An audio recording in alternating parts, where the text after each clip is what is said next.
Happy New Year, friends and travelers! I know I'm a little late, but it is still January, so it still counts. I know that travel might seem like an impossible dream for most of us, especially with everything that's going on right now.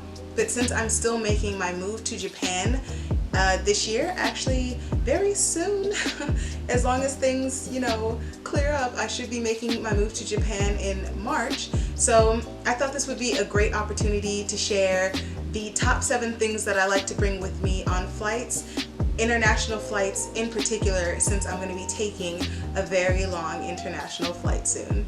I have a lot of experience waiting for flights and waiting during layovers, both internationally and nationally. So I compiled this list from my travels over the year of what I most commonly bring with me. And some of these things have literally and figuratively saved my skin in tight situations. Especially on long international flights where it could take a half a day to a couple of days to get where you're going, especially if your flight alone is 14 hours.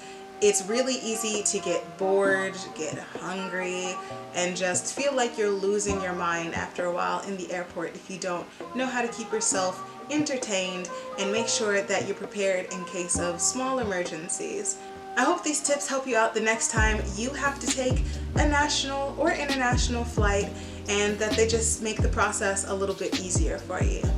Without further ado, let's jump into it. Everything that's going on right now, we're gonna need to be protecting ourselves in the airport. You're on a flight, you're sitting next to someone. Hopefully they still have the gap seat between us, fingers crossed. But if they don't, you're gonna want to feel like you are taking care of your hygiene.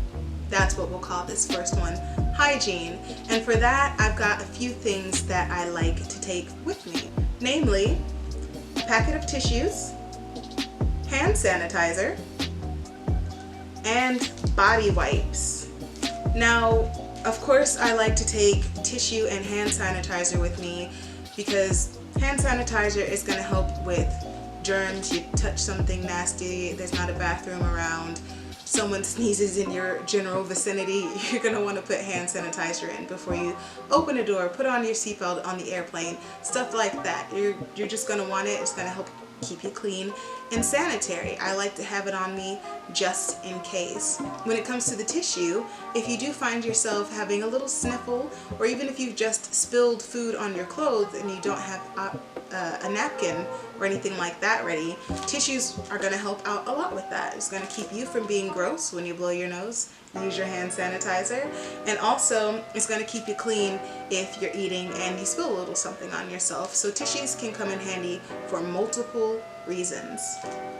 For the body wipes, I have been in an airport for 24 hours with no access to a shower, and let me tell you, it is the most gross feeling that I've had in my life.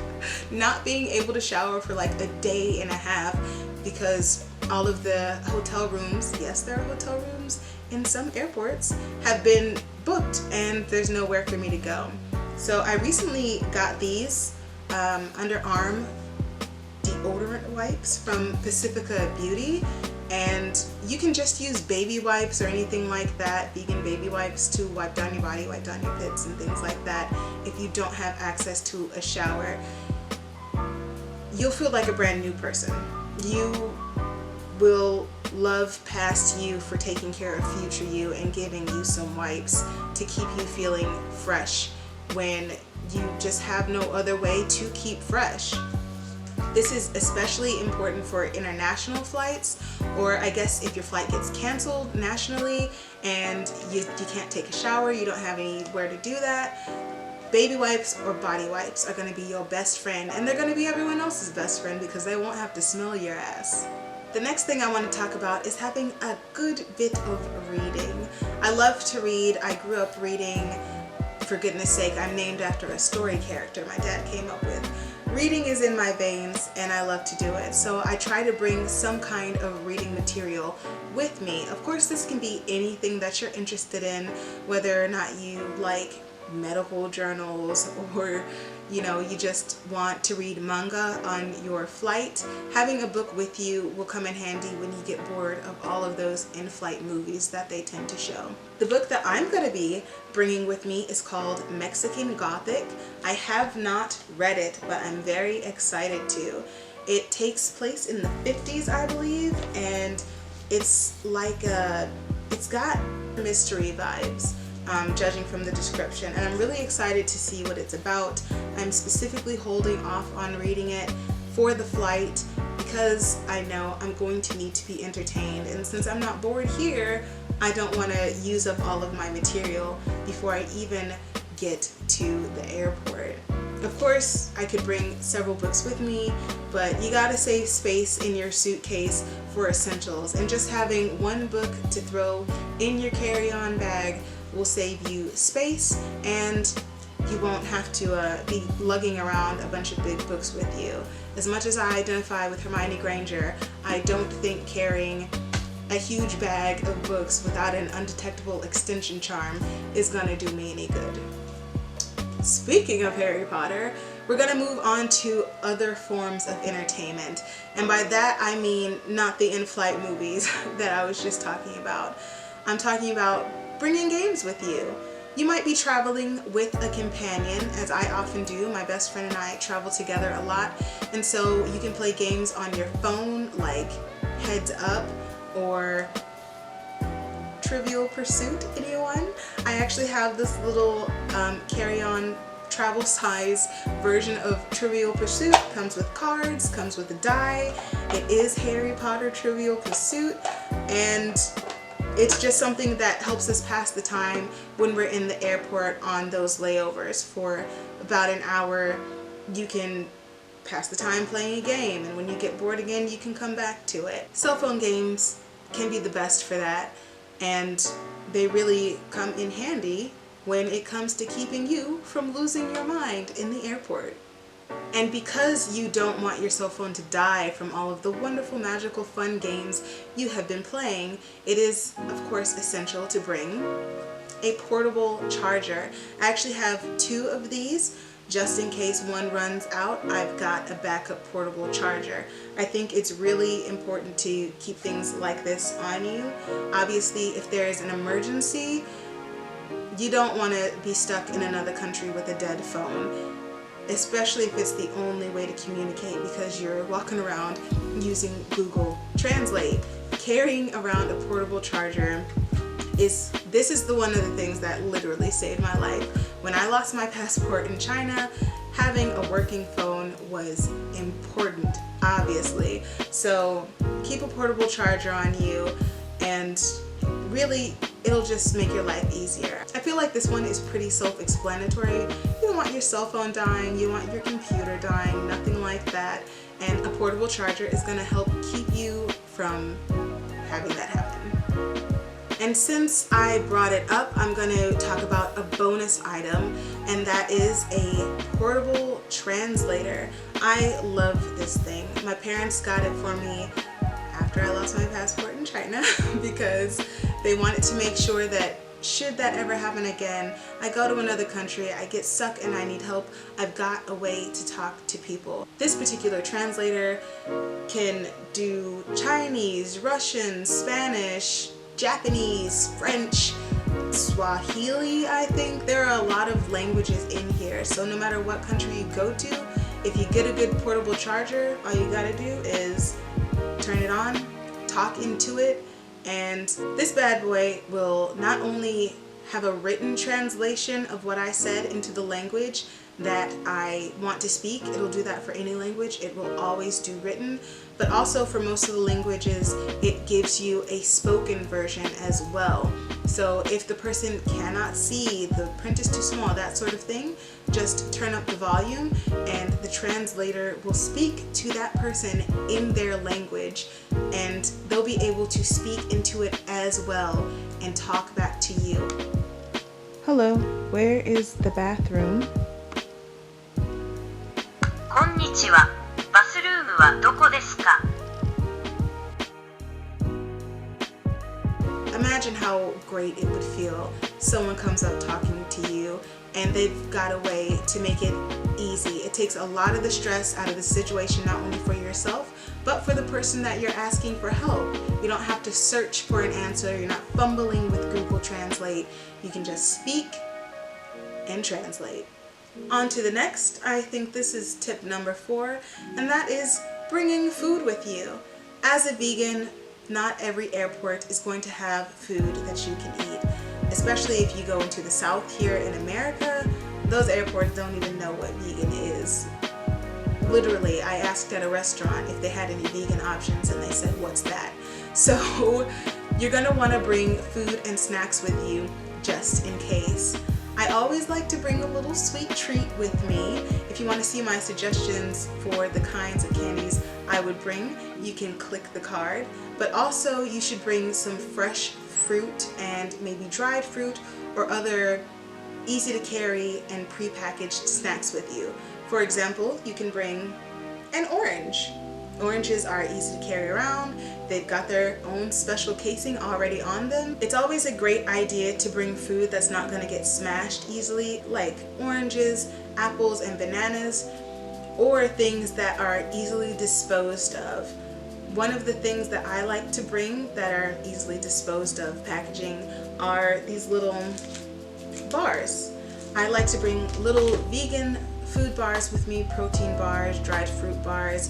These in particular are Good and Gather date and nut bars. This flavor is apple pie. I love these bars because there are not a lot of ingredients in them. They are vegan and they're also gluten-free, so you can share this snack with other people in your party.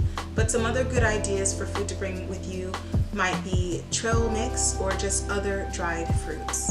The next 2 tips are going to use the same example, and that's because one of my tips is to bring a pillow with you. The pillows on international flights, they do give you pillows, but to me they're not puffy enough. They don't have enough support in them, so I would bring a pillow with me. Some people like to use those neck pillows, but I like to have a legit pillow because I will fall asleep on the flight. I can fall asleep pretty much anywhere, and the other nice thing about not depending on the airplane pillow is since you're taking this with you, you can use it in the airport if you need to sleep. I've had to sleep on benches before in the airport. Those hard seats, it would have been so nice to have had a pillow with me, and so that's why I always bring a small one. You don't want something huge, you want something you can tuck under your arm that's going to go with you very easily through security, and it's not going to make a big fuss or take up a lot of space when you have it with you. And the reason that the next tip is also this pillow is because my tip is to bring something crafty with you. I love to crochet and keep my hands busy. When you've finished reading your book and you've played all the games you got on your phone and you don't want to watch Dora Explorer again on the flight, it's nice to have something a little crafty and easy to bring with you. If you're not a crafter, start doing it. It's great. It's a great stress reliever, and I like that I always get something out of it, whether it's for myself or somebody else. I was able to make this pillow in two days? 2 days, I think, for the front and the back. It'll keep you busy, and maybe by the end of the flight, you'll have a new pair of gloves. Really, it's just to pass the time and to keep you from getting too bored. Mental stimulation, when you can't walk around for hours and you can't do anything for hours, will keep you from feeling like you're dead when you get off of the plane and like you have been just wasting time. It's nice. It puts your mind at ease, and if you're having trouble sleeping, sometimes if you do it, it'll make you sleepy because you're getting in a rhythm and you just start to get tired. I know I do sometimes. When I crochet, I start to get tired because it's relaxing. So if you have trouble sleeping on flights, oddly enough, bringing a little craft or something to do that isn't high pressure with you could help a lot. And the last thing that I like to bring with me is actually what's going to be carrying it all, and that is my backpack. The reason I make special note of this backpack is because it is an anti-theft backpack. When you're traveling around, as much as I would love to live in a world that doesn't have pickpockets and people with sticky fingers. I don't. And so I use a backpack that actually has a combination lock on the top, in addition to a hidden panel in the back that's pressed up against your back where you can keep your passport or your wallet and other important documents that you want to be able to reach easily without having others be able to reach them easily. Something else that I like about this backpack is the fact that it's got a hole for your portable charger. It's got a lot of space inside and different pockets for you to put things. So everything's gonna fit in there, from your books to your snacks to your laptop when you're bringing it, and pretty much anything else. Only downfall is it doesn't have a water bottle holder on the side, but for my safety, I'll take it. I will just carry my water bottle. And those are the 7 things / tips, I guess, that I would recommend for flights, whether they be international or national. I will be linking down below some of the products that I use, so if you would like to check them out for yourself,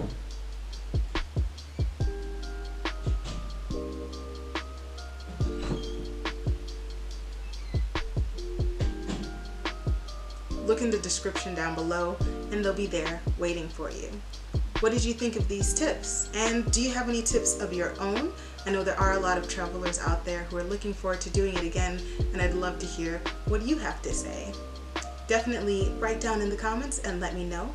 Give us a thumbs up if you like this video, and subscribe if you haven't already. For now, eat well, travel often, and I'll talk to you later.